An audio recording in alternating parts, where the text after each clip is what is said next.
Bonsoir à tous, bienvenue sur Sport 39. Très heureux de vous retrouver pour notre émission hebdomadaire.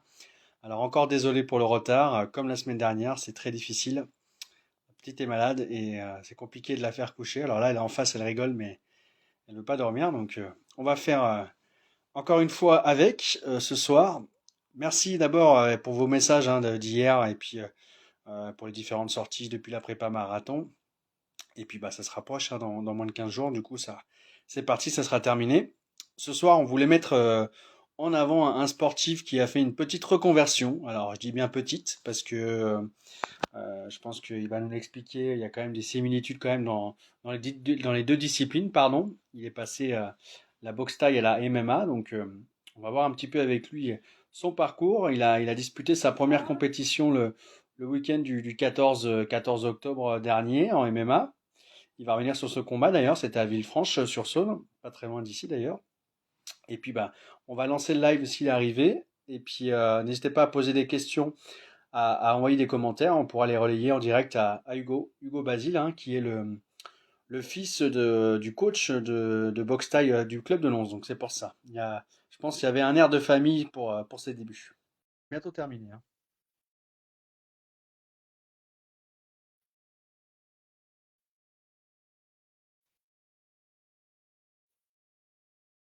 Allez, on envoie l'invitation.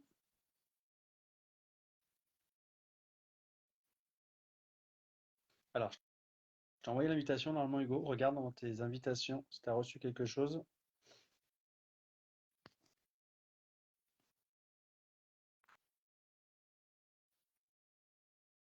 Non, toujours pas. Alors, essaye d'envoyer une demande d'invitation, si tu peux.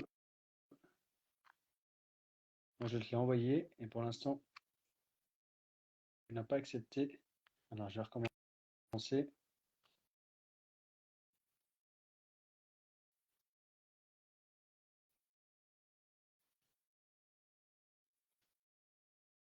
Alors, est-ce que ça marche? Ah, voilà, super. On va lancer.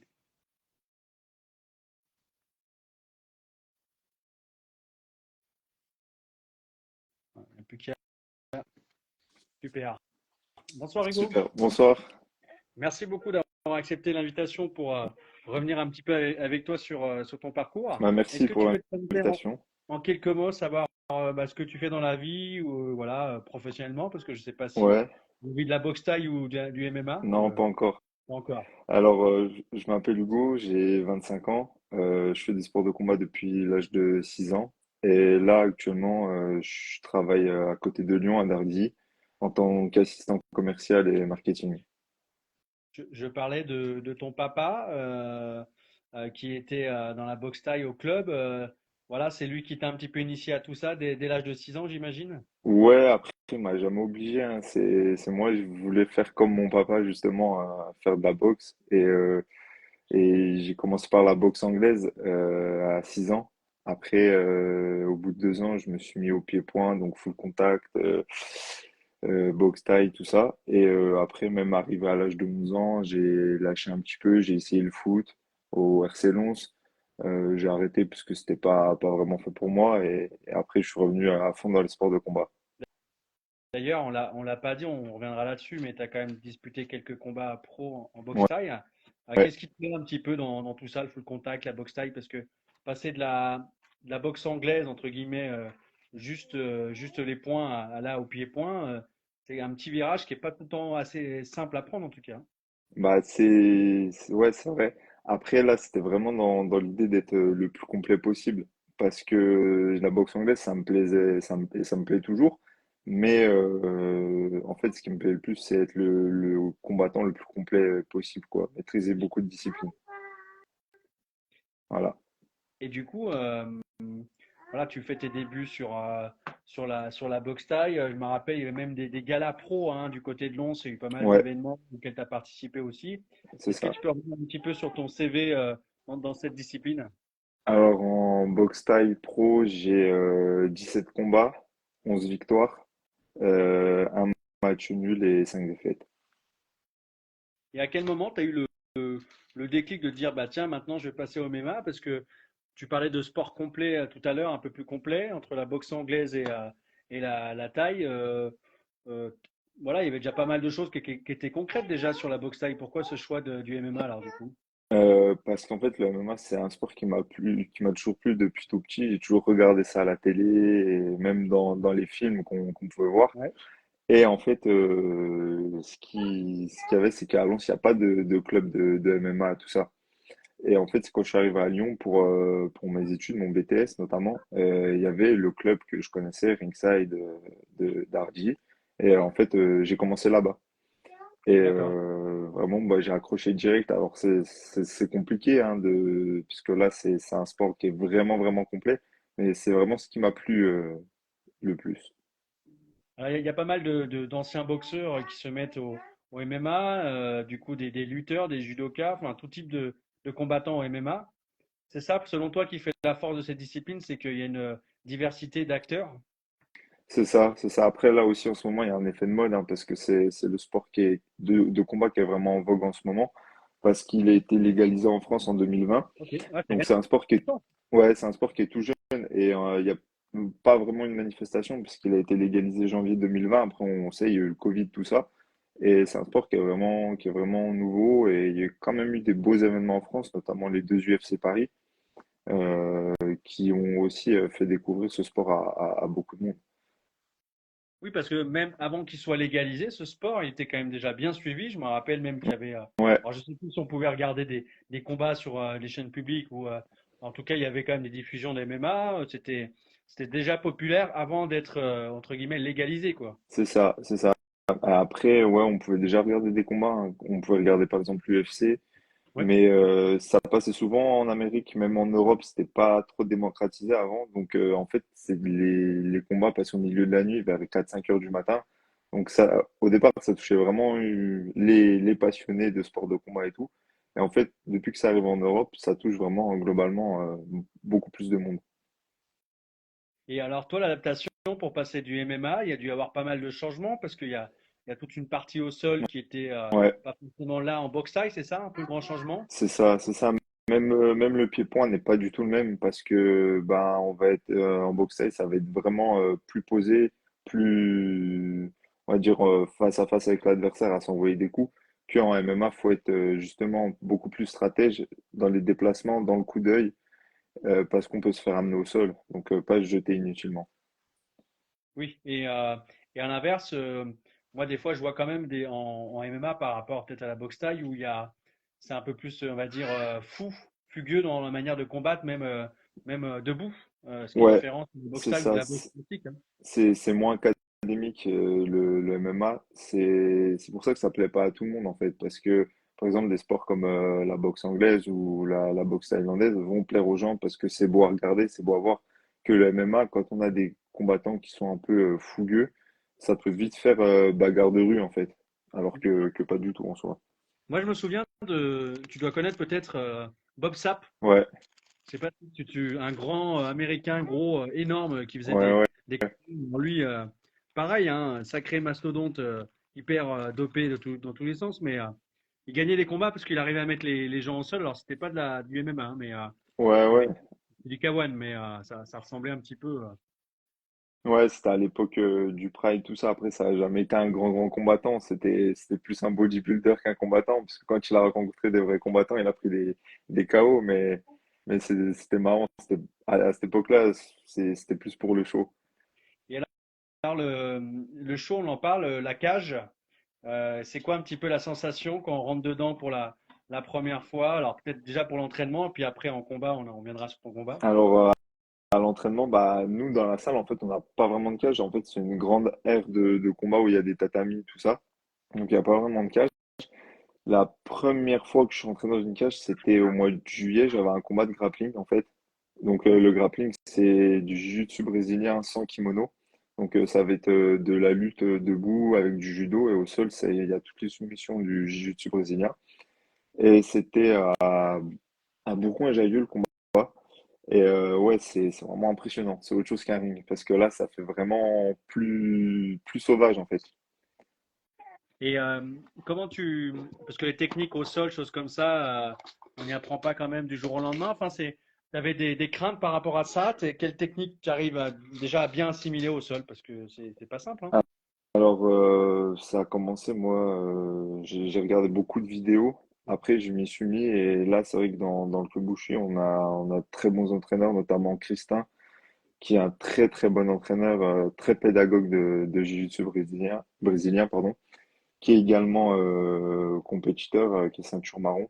Il a été multiple champion de France en Jiu-Jitsu brésilien. Donc pour le sol, on a Christin et on évolue bien. J'ai bien pris le temps d'apprendre le sol, en fait, d'apprendre la nouvelle discipline qui est le sol, la lutte, avant de me lancer dans la compétition de MMA. J'en fais depuis 2020, donc ça fait bientôt 3 ans. Donc, euh, donc voilà. Il y avait cette lassitude sur la boxe thaï. Tu parlais tout à l'heure Ouais, d'explorer d'autres horizons un petit peu. un peu, ouais, sur la fin, j'avais vraiment une lassitude qui s'était installée. J'aimais bien m'entraîner, mais préparer des combats, j'avais plus la même motivation, en fait. D'accord. Et là, sur le combat, alors c'est vrai que je le disais en préparant l'émission, en annonçant ta venue hier soir, c'était il y a une dizaine de jours maintenant sur Villefranche-sur-Saône, C'est ton ça. premier combat pro. Tu peux rappeler un petit peu Non, le contexte amateur, parce que c'était amateur, en ah, c'est amateur le combat. amateur. Ok, Ouais. pardon. Et du coup, c'était face à un combattant étranger. Voilà, comment ça C'est un venait? combattant de Saint-Étienne, d'origine tchétchène. Ah, c'est Tchétchène, Ouais, d'accord, c'est ça. Et ouais.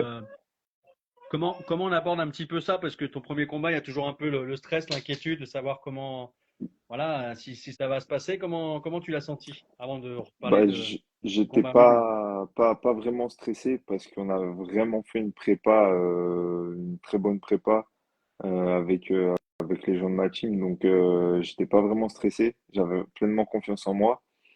Et du coup, c'était peut-être la première fois où j'ai abordé un combat autant préparé et avec autant d'assurance.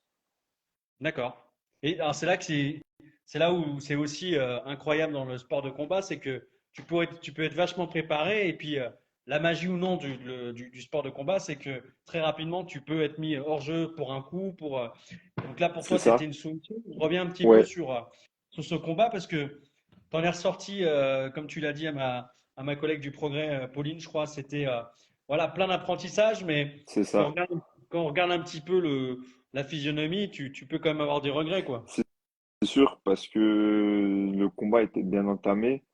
C'est une erreur et on le sait très bien dans les sports de combat et encore plus en MMA où c'est plus complet.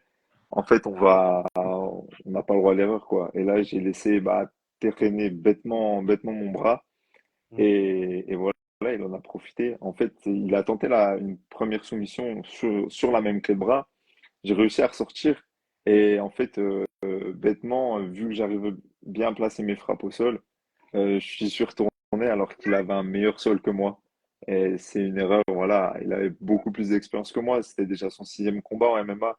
Donc, je pense que j'ai manqué d'expérience. Mais j'en ressors grandi et encore plus motivé qu'avant. Donc voilà. Et t'avais analysé un petit peu, c'est souvent le cas hein, dans tous les sports, de toute façon, aujourd'hui, avec la vidéo, un petit peu sa manière de combattre en face, tu avais déjà quelques clés. Donc ouais, j'avais analysé et lui aussi avait analysé ma manière de combattre parce qu'on avait vraiment deux styles opposés. Lui venait de la lutte donc et du sol et moi du pied-point. Donc je savais qu'il allait chercher le sol.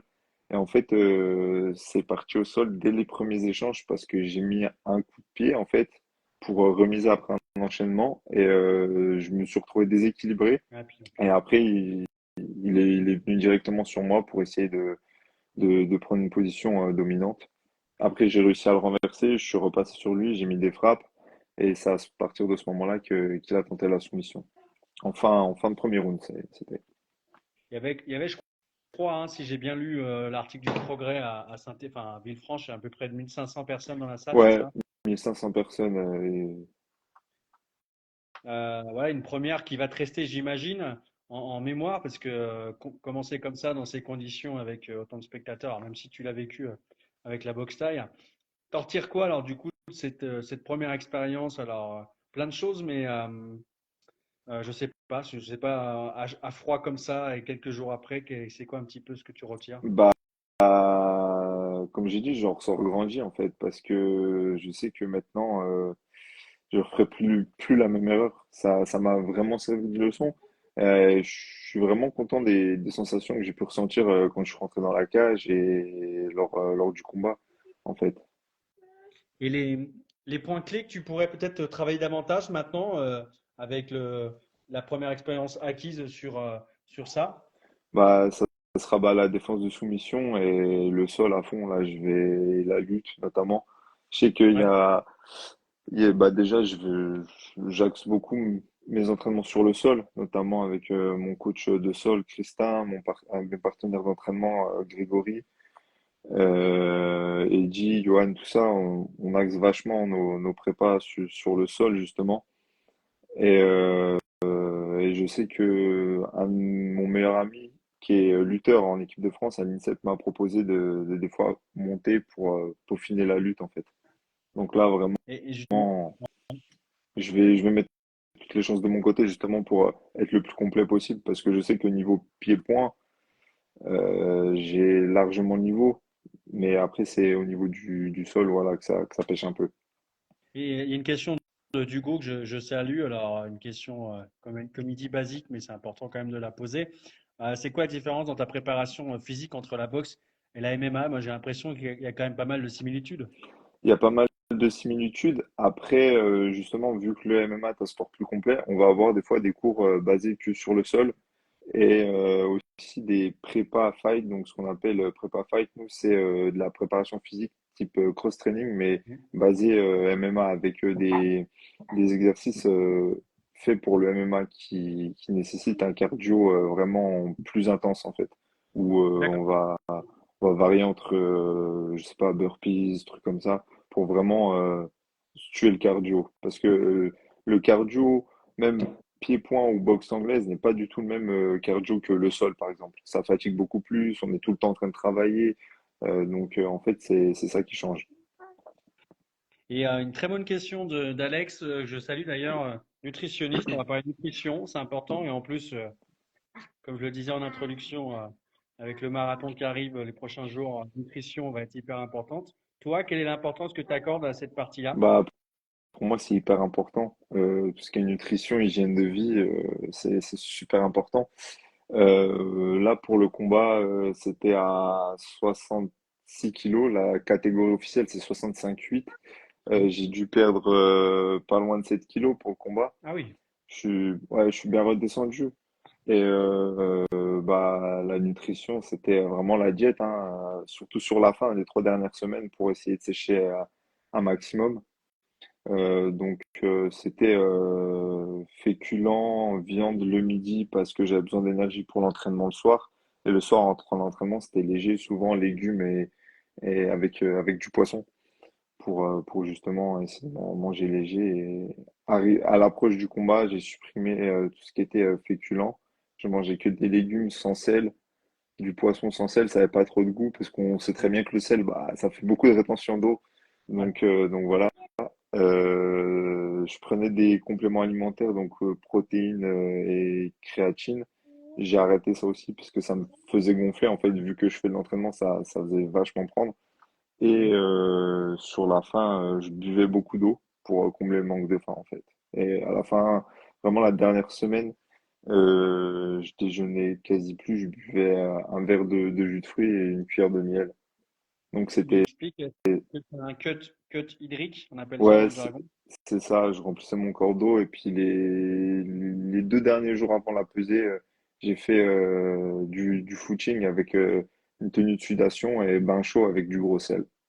Et est-ce que le risque, c'est pas d'arriver, moi j'y connais rien, et merci d'ailleurs pour ces petites questions, Alex, et je pense qu'il lui aussi aurait la réponse, mais le risque, c'est pas d'arriver complètement à mort, sans énergie. On Bah, peut, le mieux quand on fait un sport de combat, notamment par exemple le MMA dans ce cas-là, c'est de connaître son corps en fait, savoir jusqu'à combien on peut perdre sans être fatigué. Moi, je sais que je peux descendre facilement jusqu'à 65-66 kilos sans être fatigué parce que derrière, je vais avoir un processus de réhydratation qui est tout programmé en fait. Donc, euh, en fait, après la pesée directement, ce que j'ai fait, j'ai pris des fruits secs, des barres de céréales protéinées et du thé avec du miel dedans. ok. Le thé, peu importe le parfum. Et en fait, Le thé, je le buvais doucement vu que c'était chaud. Et avec le sucre dedans, ça m'a bien rechargé, bien reboosté. Et puis après, j'ai mangé une ou deux barres de céréales, quelques fruits secs. Je suis rentré chez moi, je me suis fait une bonne assiette de pâtes complète avec du poulet pour vraiment avoir quelque chose de consistant. Et après, voilà, j'ai eu une bonne hydratation parce que la pesée, c'était le midi, le combat le soir. Ouais. Donc bien réhydraté. Et surtout, ce qui était important, c'était vraiment manger lentement. Pas se gaver parce que j'avais faim, pas se gaver et puis avoir vraiment mal à l'estomac, tout ça. Moi, je me posais la question parce il y avait Ludovic là, qui demandait à quand un combat sur Lons. Tu disais tout à l'heure en introduction qu'il n'y a pas de club. Ça peut se développer le MMA à Lons ou pas? Ouais, après, je sais que bah, mon père aurait pour ambition d'ouvrir une section MMA, Mhm. mais pas pour tout de suite. Là, pour l'instant, il est en train de regarder, voir comment il pourrait faire. Après, je sais que organiser des combats de MMA, c'est possible. C'est ce qu'il compte faire cette année au Gala à Lons, en fait, Ok. mettre bah, des combats pieds-points. Et la Fédé, avec la Fédé de pied-point, il y a du pancras MMA. En fait, le pancras, avant, c'était du MMA, mais sans les frappes au sol. Et maintenant, il y a les frappes au sol, en D'accord. fait. À l'ec- et ce qui change du MMA, c'est qu'il n'y a pas les coups de coude au sol. C'est juste ça qui change. Sinon, ça reste du MMA, mais ça se fait dans un ring. Suite à ton premier combat, tu as déjà d'autres qui sont au programme là sur cette saison où tu prends un petit peu de temps. C'est quoi un peu ton programme pour les prochaines semaines? Alors là, pas vraiment de date officielle, mais je sais que il y aura des compétitions bah, de jiu-jitsu brésilien pour justement rester actif. Il y aura également aussi quelques MMA League avec la fédération de MMA qui organise des Open. Du coup, c'est des week-ends souvent, on peut faire deux, trois combats dans le week-end. Donc, donc voilà. Mais là, pas de date officielle, mais de toute façon, moi, je reste disponible. Je m'entraîne vraiment. Là, j'ai pris une semaine de repos parce que la prépa était. J'avais eu 6 semaines de prépa, plus avant, quasiment 3 semaines en Thaïlande où je me suis entraîné intensément. Donc là, j'ai pris une semaine de repos la semaine dernière et là, ce soir, j'ai rattaqué l'entraînement et là, on s'entraîne tous les jours, quoi. Pour rester prêt, en fait, et si on a une date, ce qu'on appelle en short notice, prévenue la semaine pour le week-end, bah, on est prêt, quoi. Alors c'est intéressant ce que tu dis parce que on voit aussi souvent le cas aussi en boxe ou classique où les combattants sont appelés des fois la semaine avant pour combattre. Justement, il y avait la date de Margot qui dit le 20 avril à Lons au GES, Ouais, le gala. Et puis un petit commentaire, je ne sais pas si elle fait du MMA ou pas, mais Clara qui dit je mets full cœur. ouais, Je la c'est une collègue de l'entraînement qui est professionnelle en MMA. D'accord, donc on la salue et puis on Ouais, la on la remercie salue. pour sa présence. Mais c'est pas difficile mentalement de rester toujours focus en se disant bah, je peux être amené à combattre dans une semaine comme ça, de toujours sous pression. Non, non, non, parce que, enfin, moi, mon objectif, ce serait vraiment de vivre du MMA, en fait. Donc, je reste focus, quoi. Donc, non, non, ça me dérange pas. Ça me dérange pas, moi. C'est ma passion. Donc, oui, des fois, enfin, je reste un être humain. J'ai un peu la flemme d'aller à l'entraînement, mais je suis vraiment quelqu'un de discipliné. Même quand j'ai la flemme, j'y vais. Je me fous comme on dit, je me fous un coup de pied au cul moi-même et je me dis, va à l'entraînement, t'as pas le choix. Tu sais c'est quoi tes objectifs, c'est quoi tes rêves, vas-y. Faudra pas regretter plus tard. Le fait d'être encadré, ça aide aussi hein, d'avoir une structure, un C'est ça. programme. Ouais. C'est ça, d'être épaulé. Et voilà, des fois, c'est vrai qu'en sortant du boulot, on n'a pas la motive, mais on sait qu'on va voir les copains à l'entraînement, que ça va bien se passer, il y aura une bonne ambiance et vraiment, ça motive encore plus. Alors par contre, il y a quelque chose qui n'a pas dû te motiver. Alors peut-être pour un autre intérêt, mais ça, je pense que tu n'es pas forcément dans cette fibre-là. J'ai vu que sur le gala, le combat professionnel, le combattant qui a été remplacé 15 jours avant, enfin, il n'était pas apte à combattre, enfin, physiquement, il n'était pas là, mais il est juste venu pour prendre son cachet. Ça a fait un petit peu réagir le responsable du gala. C'est une pratique qui se fait de temps en temps quand même, mais comment tu l'aperçois, toi, cette pratique? Euh, de venir juste prendre un cachet, Ouais, genre, bah, c'est clairement un manque de respect pour déjà l'organisateur et pour les spectateurs qui ont fait le déplacement, en fait. Parce que, en fait, comme je dis, quand on est professionnel, on doit être prêt tout le mm, temps. Donc, en fait, on doit assurer un minimum, une belle prestation. Ouais, donc là, effectivement, bon, moi, j'ai pas vu les images, mais j'ai lu hein, sur l'article de Villefranche que, bah, effectivement, la personne en face n'était pas prête, pas préparée. Il y a une question de Clara, justement, et d'ailleurs, moi, j'y connais rien, donc c'est l'occasion de voir avec toi un petit peu en termes d'organisation. Il y a plusieurs organisations, peut-être MMA, c'est laquelle qui te fait vibrer à l'international?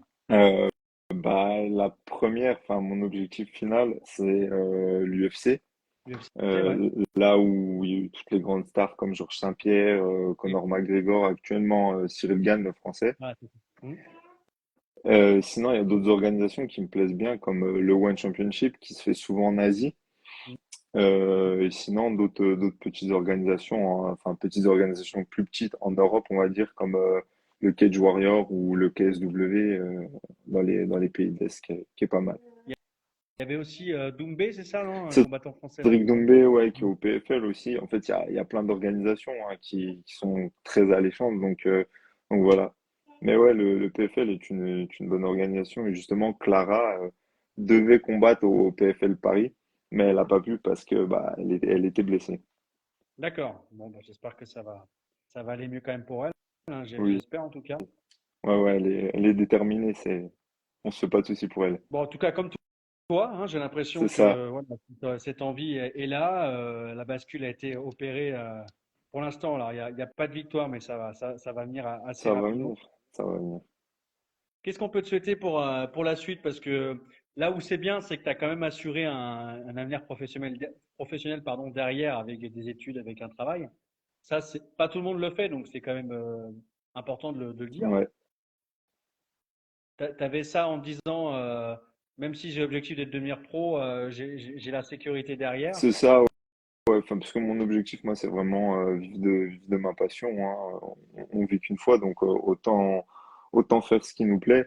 Et j'ai quand même fait des études pour voilà, avoir quelque chose derrière, parce que on est beaucoup à faire ce sport, mais et très peu à vivre de ça. Ouais.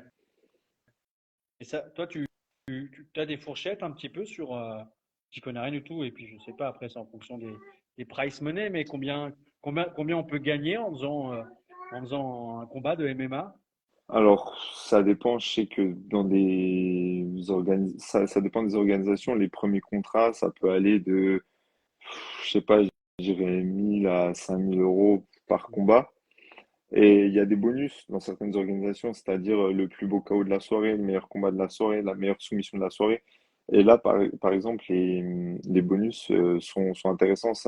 En général, ça commence à 10 000 euros. Donc, si on met vraiment un beau KO, on peut avoir Ouais. notre prime plus 10 000 euros qui tombent parce qu'on a mis un KO ou qu'on a fait un beau combat.